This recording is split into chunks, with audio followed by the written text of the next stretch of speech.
Tuwing may nakikilala kaming kababayan natin na bagong dating dito sa New Zealand na naka-visitor visa, kadalasan na tanong nila Pwede ba akong maghanap ng trabaho dito habang naka-visitor visa? at ang mga sagot na nakukuha nila, iba-iba. Sabi ng iba, Hindi pwede, pre. Malalagot kayo. Baka mapan ka, pre. Magkakaproblema ka. yung iba sabi, Pwede yan. pati ako nalilito. May mga nakilala rin kasi kami na pumunta rito na naka-visitor visa at nagkatrabaho. Yung iba nga, recently lang na dumating tapos mga ilang buwan ang hinintay. Nag-try sila maghanap ng trabaho at nakakuha sila. Kaya ano ba talaga? Tara, alamin natin. Ano ba ang sabi ng immigration dito sa New Zealand? Ayon sa kanilang website, Charan! Basa! you can't work on a visitor visa, but you can look for work. Basahin natin yung buo. Ito yung tanong. While I'm in New Zealand as a visitor, can I look for a job? Sabi dito, when your visa was granted, it was on the basis of you visiting New Zealand. You can't work on a visitor visa, but you can look for work. Malino naman, no? Ang sinasabi dito, habang nandito ka sa New Zealand on a visitor visa, hindi ka allowed na mag-work kasi nga yung visa na in-applyan mo, ang purpose ay for visiting. Pero pwede kang maghanap ng trabaho. Ibig sabihin, pwede kang mag-submit ng yung mga job applications, umattend ng mga interviews, makinetwork sa mga potential employers. Pero hindi ka pwedeng magtrabaho o mag-umpisang magtrabaho hanggat hindi ka nakakuha ng ibang type ng visa na mag-aalaw sa'yo para makapagtrabaho. Marami namang information sa Immigration New Zealand website. Nandun yung mga visa options at saka yung mga requirements. Siyempre, hindi lahat nakakakuha ng trabaho.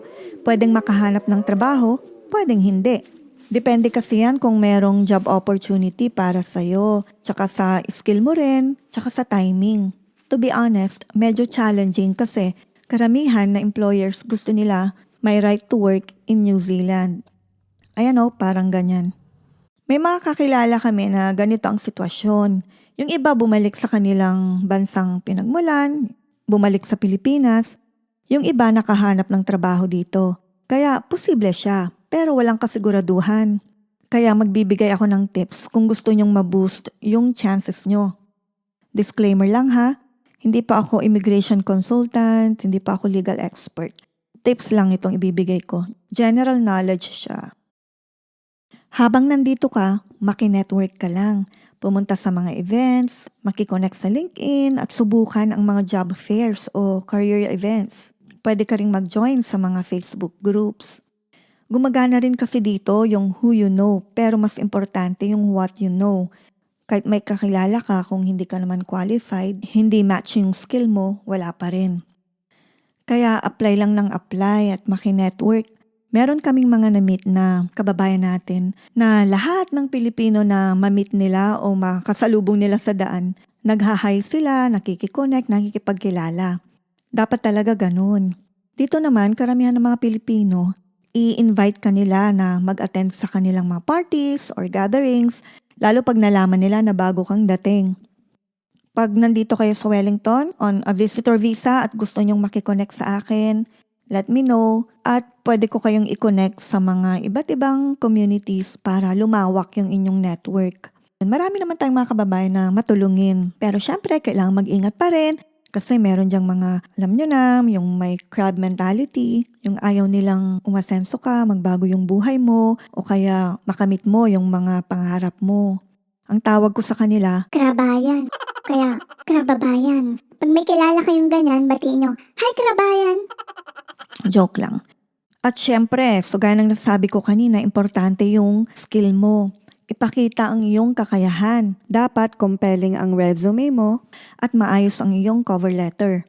I-check nyo rin yung mga iba't ibang websites kung saan pwede kayo mag-job hunting. So ilalagay ko yung mga links sa description box para sa mga yan. Yung isang kakilala namin, meron siyang kapatid dito sa New Zealand at binisita niya. So visitor visa yung hawak niya at nung una niyang pagpunta, hindi siya nakahanap ng trabaho. So bumalik siya sa Pilipinas. After a year yata yun, ayun, bumalik dito, visitor visa ulit. Ayun, nag-apply lang siya ng nag-apply hanggang yun, nakahanap siya ng employer. So, natanggap siya. Nag-apply siya para sa work visa. Pagka-grant sa kanya ng work visa, diretso trabaho na siya. Di na siya bumalik sa Pinas. Yung iba, pupunta lang dito para mamasyal o bisitahin ng mga kamag-anak o kaibigan. Pag nagustuhan nila dito, ayun, magta-try silang mag-apply. Ayun, so ulitin ko lang, para sagutin ang tanong na to, pag nandito ka sa New Zealand na naka-visitor visa, hindi ka pwedeng magtrabaho, pero pwede kang maghanap ng trabaho. At pwede ka lang mag-umpisang magtrabaho kapag meron ka ng ibang klaseng visa na mag-aalaw sa'yo para makapagtrabaho. Kung naging makabuluhan sa'yo ang video na to, paki-like ang video at huwag kalimutang mag-subscribe para sa iba pang mga tips. Hanggang sa muli, God bless you!